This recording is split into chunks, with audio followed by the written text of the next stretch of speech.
ನಮಸ್ಕಾರ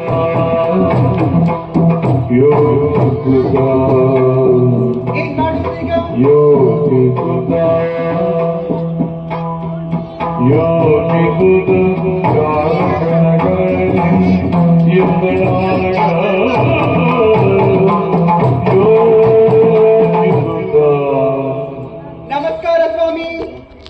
ಪರಿಚಯ ಐತೆ ಗೊತ್ತಾಗ್ಲಿಲ್ವಾ? ಅಸುರಕುಲ ಮಾತೆ, ಈ ಶೋಣಿತಾಪುರದ ಅಧಿಕಾರಿಣಿ ದಿತಿದೇವಿ ಅಂತ ಹೇಳಿದ್ರೆ ನಾನೇ. ನೀರಿಗಿಂತ ತಿಳಿಯಾದಂತಹ ಜ್ಞಾನವನ್ನು ಸಂಪಾದಿಸಿಕೊಂಡು, ಮಂಜಿಗಿಂತ ಹಗುರವಾದಂತಹ ಪುಣ್ಯವನ್ನು ಸಂಪಾದಿಸಿಕೊಂಡು ಲೋಕದ ಕ್ಷೇಮವನ್ನು ಬಯಸ್ತಾ ಇದ್ದವರು ಯಾರು ಕೇಳಿದ್ರೆ ಕಶ್ಯಪ ಬ್ರಹ್ಮರು. ಅವರಿಗೆ 13 ಮಂದಿ ಮಡದಿಯರಲ್ಲಿ ಹಿರಿಯವಳು ನಾನೇ ದಿತಿದೇವಿ ಎನ್ನುವ ಹಾಗೆ. ಏನು ಮಾಡುವುದು ಹೇಳಿ? ಸ್ವರ್ಗಲೋಕವನ್ನು ಪಡೆಯಬೇಕೆನ್ನುವ ಕಾರಣಕ್ಕಾಗಿ ನನ್ನೆಲ್ಲ ಮಕ್ಕಳನ್ನು ಕಳೆದುಕೊಂಡಿದ್ದೇನೆ. ಆ ಸಂದರ್ಭ ಮಗಳಾದಂತಹ ಮಾಲಿನಿ ಬಂದು ಗಂಡಿನಿಂದ ಆಗದೇ ಇರುವಂತದ್ದನ್ನು ಹೆಣ್ಣಾದಂತಹ ನಾನು ಸಾಧಿಸ್ತೇನೆ ಹೇಳಿ ಅಮ್ಮ ಎನ್ನುವಾಗ ಕೇಳಿಕೊಂಡು ಆಗ ಅವಳಿಗೊಂದು ಮಾತನ್ನು ಹೇಳಿದ್ದೇನೆ. ನಾವು ಸ್ವರ್ಗಲೋಕವನ್ನು ಪಡಿಬೇಕು ಅಂತಾದ್ರೆ ಕಾಂತಾರವನ್ನು ಸೇರು, ಬ್ರಹ್ಮದೇವನನ್ನು ಕುರಿತು ತಪಸ್ಸನ್ನು ಆಚರಿಸು, ಆತನಿಂದ ದುರಪರಾಕ್ರಮಿಯಾದಂತಹ ಪುತ್ರನನ್ನು ಪಡೆ ಎನ್ನುವ ಹಾಗೆ ಆಶೀರ್ವಾದ ಮಾಡಿ ಕಳುಹಿಕೊಟ್ಟೆ. ಹೌದು, ನನ್ನ ಆಶೀರ್ವಾದದ ಮೇರೆಗೆ ಆಕೆ ಹೋದ್ದು ತಪಸ್ಸನ್ನು ಆಚರಿಸುವಂತ ಸಂದರ್ಭ ಯಾರೋ ಸುಪಾರ್ಶುಮುನಿಯಂತೆ ಅಲ್ಲಿವರೆಗಾಗಿ ಬಂದು ಈಕೆ ಕೋಣದ ರೂಪವನ್ನು ಧರಿಸಿ ತಪಸ್ಸನ್ನು ಆಚರಿಸ್ತಾ ಇದ್ದಾಳೆ, ಹಾಗಾಗಿ ಮುಂದೆ ಇವಳ ಉದರದಲ್ಲಿ ಹುಟ್ಟುವ ಮಗು ಕೋಣನೇ ಆಗಲಿ ಎನ್ನುವಾಗಿ ಶಪಿಸಿ ಹೋಗಿದ್ದಾನಂತೆ. ಏನ್ ಮಾಡ್ಲಿಕ್ಕಾಗ್ತದೆ ಹೇಳಿ? ನಮ್ಮ ಹಣೆ ಬರ ಹೇಗೆ ಆಗ್ತದೆ ಅಂತಾದ್ರೆ ಯಾರಿಂದಲೂ ತಪ್ಪಿಸುವುದಕ್ಕೆ ಸಾಧ್ಯ ಇಲ್ಲ. ಆಮೇಲೆ ಏನಾಯ್ತು? ಬ್ರಹ್ಮದೇವ ಬಂದು ತಥಾಸ್ತು ಅಂತ ಆಶೀರ್ವಾದ ಮಾಡಿ ಹೋದ. ಹೇಗೆ ಹುಟ್ಟುವ ಮಗು ಕೋಣನಾದರೂ ಧೀರನಾಗ್ತಾನೆ, ಶೂರನಾಗ್ತಾನೆ, 3 ಲೋಕ ಆಳುವಂತಹ ಶಕ್ತಿ ಸಾಮರ್ಥ್ಯ ಉಳ್ಳವನಾಗ್ತಾನೆ ಎನ್ನುವ ಹಾಗೆ. ಏನ್ ಮಾಡ್ಲಿಕ್ಕಾಗ್ತದೆ ಹೇಳಿ? ಹೌದಪ್ಪ. ಆದ್ರೂ ಒಂದು ಸಂತೋಷದ ವಿಚಾರ, ಮಗಳಿಗೀಗ ಮದುವೆ ಮಾಡಿಸ್ಬೇಕಲ್ಲ. ಮಗನನ್ನು ಪಡಿಬೇಕು ಅಂತಾದ್ರೆ ಯೋಗ್ಯವಾದಂತಹ ವರನನ್ನು ಹುಡುಕಿ ಮದುವೆ ಮಾಡಿಸ್ಬೇಕು ತಾನೇ. ಹೌದೌದು, ನಮ್ಮಲ್ಲಿ ತುಂಬಾ ಜನ ಇದ್ದಾರೆ ನಮ್ಮ ಜಾತಿಯವರೇ. ಇವ್ರನ್ನೆಲ್ಲ ಹೌದು, ಮತ್ತೆ ನಮ್ಮ ಜಾತಿಯವರೇ ಆಗ್ಬೇಕು. ಯಾರು ಎನ್ನುವಾಗಿ ಆಲೋಚನೆ ಮಾಡಿದಾಗ ಸಿಕ್ಕಿದ್ರು ಪಾತಾಳದ ಅಧಿಕಾರಿ ವಿದ್ಯುನ್ಮಾಲಿ ಎನ್ನುವ ಹಾಗೆ. ಆತನ ಬಗ್ಗೆ ಬಹಳಷ್ಟು ಕೇಳಿದ್ದೇನೆ. ಧೀರ, ಶೂರ ಎನ್ನುವ ಹಾಗೆ, ಪರಾಕ್ರಮಿ ಎನ್ನುವ ಹಾಗೆ ತಿಳಿದುಕೊಂಡಿದ್ದೇನೆ. ನನ್ನ ಮಗಳಾದಂತಹ ಮಾಲಿನಿಗೆ ಆತನೇ ಸರಿಯಾದ ವರ ಎನ್ನುವ ಹಾಗೆ ತೀರ್ಮಾನಿಸಿಕೊಂಡಿದ್ದೇನೆ. ಹಾಗಾಗಿ ಆದಷ್ಟು ಬೇಗ ಅವನಿಗೆ ವಿಚಾರ ತಿಳಿಸಬೇಕು. ನೋಡೋಣ ಯಾರಲ್ಲಿ ದೂತ.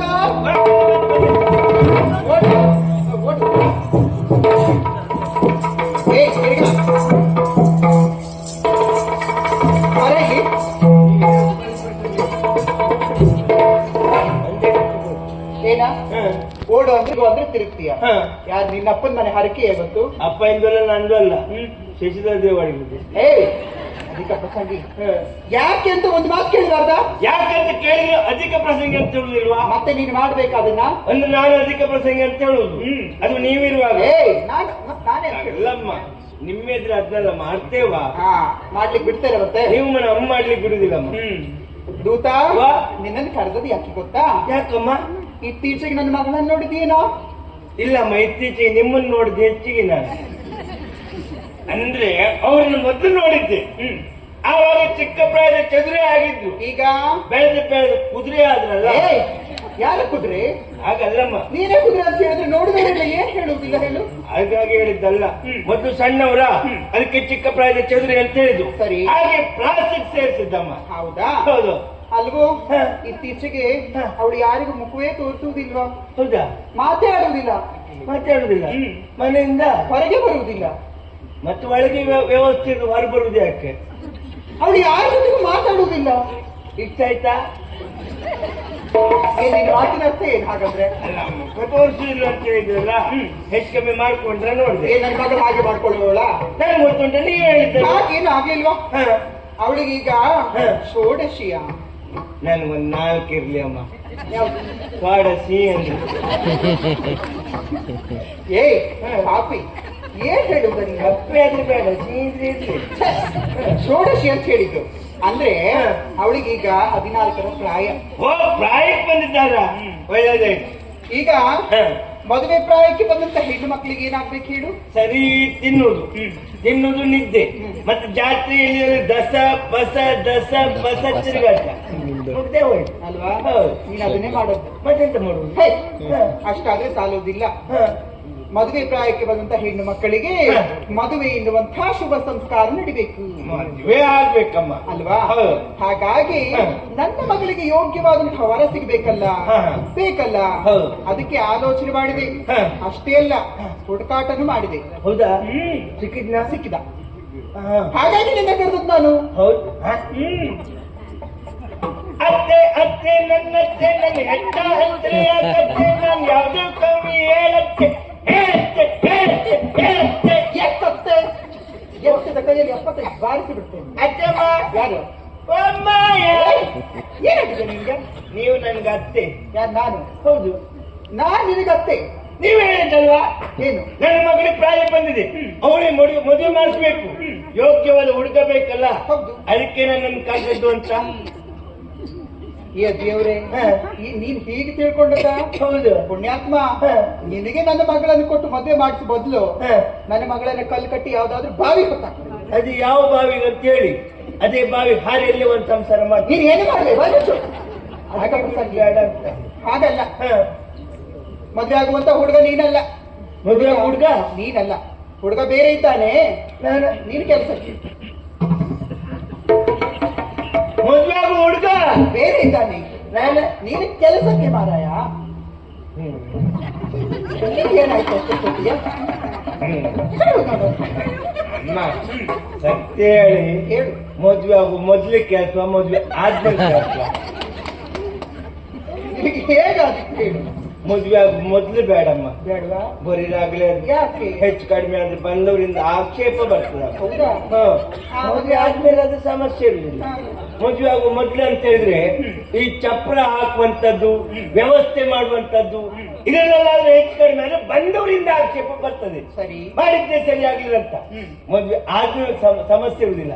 ಚಪ್ರ ತೆಗುವುದಲ್ವಾ, ಯಾರು ಇರುವುದಿಲ್ಲ. ತೆಗೆದು ದೂಡಿ ಬಿಟ್ರೆ ಒಂದ್ ಕಡೆ ಹೋಗಿ ಬೀಳ್ತೇ ಬೇಕಾದ್ರೆ ತಗೊಂಡು ಹೋಗ್ತಾರೆ. ಹೌದು, ಅದೇ ವಿಷಯ ಇಲ್ಲ. ಹಾಗಲ್ಲ ಪುಣ್ಯಾತ್ಮ. ಈಗ ಮದ್ವೆ ಹುಡುಗ ಯಾರು ಅಂತ ಮಾಡಿದ್ದೆ? ಯಾರು?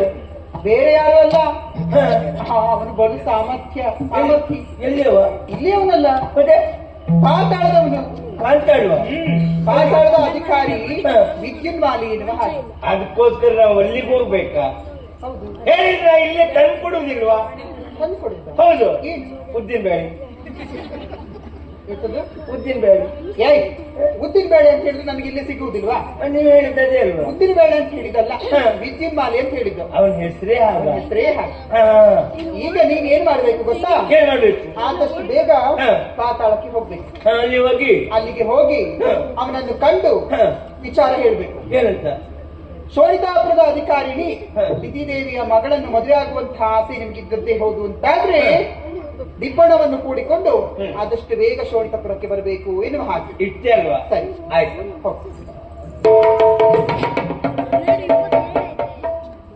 ಅಮ್ಮ ಹೇಳ. ದಾರಿ ಖರ್ಚಿಗೆ ಮೊನ್ನೆ ಕೊಟ್ಟಲ್ಲ? ಅದು ಮೊನ್ನೆಗೆ ಆಯ್ತಲ್ಲ. ನಿನ್ನೆ ಕೊಟ್ಟಲ್ಲ? ನಿನ್ನೆಗೆ ಆಯ್ತಲ್ಲ. ಮಧ್ಯೆ ಕೊಡ್ತೇನಲ್ಲ? ಮಧ್ಯಕ್ಕೆ ಹೋಯ್ತಲ್ಲ. ಏನಂದ್ರೆ ಮಧ್ಯೆ ಹೋಯ್ತ? ನಾನೇನ್ ಹೇಳಿದ್ದೆ? ಎಂತದಮ್ಮ? ನಾನು ಈ ನಾಡಿನಲ್ಲಿ ಯಾರು ಮದ್ಯ ಸೇವನೆ ಮಾಡುವ ಹಾಗಿಲ್ಲ ಅಂತ ಹೇಳಿಲ್ವಾ? ಏನು ಮದ್ಯ ಸೇವನೆ ಮಾಡುವುದು? ಯಾವಾಗ ಶುರು ಮಾಡುದು? ನಾನು ಕುಡಿತೇನೆ ಅಂತ ಹೇಳುದ? ಮದ್ಯ ಕುಡಿದು ಹೇಳಿದ್ಯಲ್ಲ ಅವತ್ತು ನೀವೇ ಹೇಳಿದ್ದಲ್ವಾ, ನಮ್ಮೂರಲ್ಲಿ ಯಾರು ಮದ್ಯಪಾನ ಮಾಡ್ಲಿಕ್ಕಿಲ್ಲ. ನೀವು ಹೇಳಿದ ದಿನದಿಂದ ನಮ್ಮೂರಲ್ಲಿ ಒಬ್ಬರೇ ಒಬ್ರು ಮದ್ಯಪಾನ ಮಾಡಿದ್ದಿಲ್ಲ. ಹೌದೇನಾ? ಇದು ಸತ್ಯ. ದೇವ್ರೇ, ನಮ್ಮವರೆಲ್ಲ ಎಷ್ಟು ಒಳ್ಳೆಯವರಾಗಿದ್ದಾರೆ, ನನಗೆ ಗೊತ್ತೇ ಇರಲಿಲ್ಲ. ಹೌದಾ? ಆವತ್ತಿನಿಂದ ಯಾರು ಮದ್ಯಪಾನ ಮಾಡಿದ್ದಿಲ್ಲ. ಎಲ್ಲ ಬದಿ ಹಿಡ್ಕೊಂಡು ಹೋಗಿ ಕುಡ್ಕೊ ಬಂದರೆ ಹಾಗಲ್ಲ. ನಾನು ಅದೇ ಹೇಳಿದ್ದಲ್ಲಮ್ಮ, ಈ ಮಧ್ಯೆ ಖರ್ಚಿತ್ತದ, ಆ ಖರ್ಚಿಗೆ ಹೋಯ್ತು ಅಂತ ಹೇಳಿ. ಈಗ ನಿನಗೆ ಖರ್ಚಿಗೆ ಹಣ ಬೇಕು ತಾನೆ? ಹೌದು. ಸರಿ, ಆಲೋಚನೆ ಮಾಡಬೇಡ, ಹೋಗು. ಅಲ್ಲಿ ರಾಜಭಂಡಾರದಲ್ಲಿ ಬೇಕಾದಷ್ಟು ಹೋದ್ನಲ್ಲಮ್ಮ. ಯಾರು? ಸಿದ್ದಾಪುರ ರಾಜಭಂಡಾರಿ. ಯಾರವನು? ಮತ್ತೆ ರಾಜಭಂಡಾರಿ ಇದ್ದ ಅಂದ್ರಿ? ರಾಜ ಭಂಡಾರದಲ್ಲಿ ಹೋಗಿ ಕೇಳು ಅಂತ ಹೇಳಿದ್ದು. ಓ ನಮ್ ಕೋಶಾಧಿಕಾರಿಗಳು ಹಾ, ಅಲ್ಲಿ ಹೋಗಿ ಕೇಳಿದ್ರೆ ಇಷ್ಟಿಷ್ಟು ಕೊಡ್ತಾರೆ. ಹೌದಾ? ಎಷ್ಟು ಬೇಕು ಅಷ್ಟು ತೆಗೆದುಕೊಂಡು ಹೋಗು. ಆಯ್ತು. ಹೇಳಿದ ವಿಚಾರ ನೆನ್ಪುಂಟ? ಅಡ್ಡಿಲ್ಲ. ಹೋಗ್ಬೇಕು, ಆಯ್ತು. ಹೇಳ್ಬೇಕು. ಅಡ್ಡಿಲ್ಲ. ಅಂದ್ಕೊಂಡು ಬರ್ತೇನೆ. ಆಯ್ತಮ್ಮ. ಬರ್ತೀನಿ.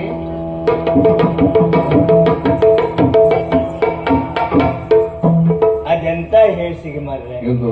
ಅಮ್ಮ ಹೋಗುವಾಗ ನೋಡಿದ್ರ ಒಳ್ಳೆ ರಾಜಮಾರ್ಗದಲ್ಲಿ ಹುಲ್ಲುಗಾಡಿ ಒದಗುಂಟು. ಈ ಜಬ್ಬಿಗೆ ಇದೆಲ್ಲ ಬೇಕ ಸ್ವಾಮಿ. ಮತ್ತೆ ವರ್ಷ 85 ಮಾರ್ರೆ ಬಣ್ಣ ಹಚ್ಚಿದ್ದದು. ಬಣ್ಣ ತೆಗೆದು ನಿಮ್ಗೆ ಗೊತ್ತಿಲ್ಲ. ತಲೆ ಕೂದಲು ಬೆಳೆದು ಸರಿಗೆ ಆಗುಂಟು, ಅದು ಕಪ್ಪಾಗ್ತದ್ದು. ಹಾ, ಮತ್ ಬಾಯಲ್ಲಿ ಹಲ್ಲು ನೋಡಿ. ನಿಮ್ಗೆ ಆ ಹಲ್ಲು ಸರಿ ಗೊತ್ತಾಗ್ಬೇಕಂದ್ರೆ ನೀವು ಬೆಳಿಗ್ಗೆ ಬೇಗ ಎದ್ದು ಹೋಗ್ಬೇಕು. ಅವ್ರೆದ್ದು ಹಲ್ಲುಜ್ಜುವಾಗ ಹೋಗ್ಬೇಕು. ನಾವೆಲ್ಲ ಹಲ್ಲುಜ್ಜುದು ಹೀಗಾದ್ರೆ ಅವ್ರು ಹಲ್ಲುಜ್ಜುದು ಹೀಗೆ. ಬಾಯಿಗೆ ಕಳ್ಚಿ ಇಟ್ಕ ಹಲ್ಲುಜ್ಜು ರಥಕ ಇಟ್ಟದ್ದು. ಆದ್ರೆ ನನ್ನ ಯೋಗ ನೋಡಿ, ಹುಡುಕಿಗೊಂದು ಹುಡುಗ ಹೋಗ್ತದ್ದು. ಮತ್ತೆ ಯಾರ್ದೋ ದುಡ್ಡು ಬಿಡ್ಲಿಕ್ಕಿಲ್ಲ. ಆದ್ರೆ ಇದು ಪಾಂತಾಳ ಅಂದ್ರಲ್ಲ, ಅದು ಪಾಂತಾಳ ಅಂದ್ರೆ ಎಲ್ಲದು? ಹೌದಾ? ಎಲ್ಲಿ ಇಲ್ಲೇ ಹೋಗ್ಲಿಕ್ಕೆ ಹೇಗದು? ಯಾಕೆ? ಓ, ನಾವು ಹೋಗ್ಬೇಕಂದ್ರೆ ನಾವು ತೋಡ್ಬೇಕು. ತೋಡಿ ಮಣ್ಣಾಗ್ತೇನೆ ಮೊನ್ನೆ ಮಾತಾಡಕ್ಕೆ ಹೋಗಿ ಮತ್ತೆ ಬಾ ಅಲ್ಲಿಗೆ ಬಾ. ಅಲ್ಲಿ ಬಂದ್ಮೇಲೆ ನಾನು ಕಷ್ಟಪಟ್ಟು ಇಲ್ಲಿ ಬಂದು ಮಣ್ಣ ತೆಗಿರೋ. ಓ, ಮಣ್ಣು ಹಾಕುದು ನೀವು ತೆಗುದು ನೀವೇ ನೀನಿದ್ರೆ ಅಡ್ಡಿಲ್ಲ, ಇಲ್ಲಾಂದ್ರೆ ಸೋತಿ ಗಿಡ ನಟ್ಟು ಗಿಡ. ಒಂದು ಕೆಲಸ ಮಾಡಿ ಬಾಗೋತ್ರೆ, ನಿಮ್ಮ ಅಜ್ಜನ ಹಳೆ ಕೊಡೆ ಉಂಟಾ? ಅಲ್ಲ, ಅದು ಒಂದ್ ಸಾಕು ನಮ್ಗೆ. ನೀವು ಒಂದು ತನ್ನಲ್ಲಿ ಇಡಿ, ಮನೆಗೆ ಹೋಗಿ ವಡಿ, ಬಾಳಿಕೆ ಪಲ್ಯ, ಕುಂಬಳಕಾಯಿ ಹುಳಿ ಇದೆಲ್ಲ ಮಾಡ್ಕೊಡ್ತೀನಿ. ಈಗ ಅಂತ ಆಯ್ತಲ್ಲಿ ನಮ್ ಸ್ಥಿತಿ ಮಾಡುದು. ನೀವು ಸುಮ್ಮನೆ ಇರ್ತೀರಾ? ನೀವು ದಾರಿ ತೋರಿಸಲೇ ಬೇಡ. ಹೋಗ್ಲಿ, ನನಗೆ ಗೊತ್ತಿರುವ ಅಣಿಮಾದಿ ಅಷ್ಟ ಸಿದ್ಧಿನ ಬಲ್ಲ ನಾನು ಕ್ಷಣ ಮಾಡ್ತೀನಿ.